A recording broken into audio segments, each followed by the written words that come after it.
Mob সৃষ্টি করে আমাদের মতো সচেতন দেশের নাগরিকরা নিরুপায় হয়ে যায়। ইমাম হুসেনকে যখন শহীদ করা হয়েছিল, কতল করা হয়েছিল, গোটা পৃথিবী স্তব্ধ হয়ে গিয়েছিল। ভয়ে, ভীতির কারণে, এজিদের দুরাচার দুঃশাসনের কারণে মানুষ আওয়াজ করতে পারে নাই। স্বাভাবিক, আমরা ইতিপূর্বে আমাদের দেশের বিপ্লবগুলো আমরা দেখেছি। এক পক্ষ যখন মব সৃষ্টি করে আমাদের মতো সচেতন দেশের নাগরিকরা নিরুপায় হয়ে যায়, প্রতিবাদ করতে সাহস দেয় না। বোঝার জন্য বলছি, কারো সমালোচনার জন্য না।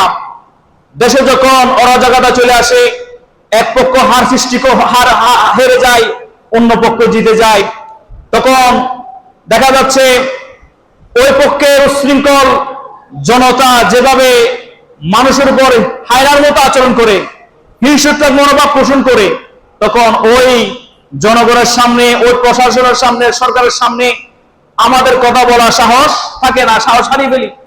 ঠিক ইমাম হুসেনকে যখন শহীদ করা হয়েছিল, অনেক সাহাবা ছিলেন, প্রত্যেকটা সাহাবা কিরাম সহ সাধারণ মুসলমানরা ভয়ে চুপ ছিল।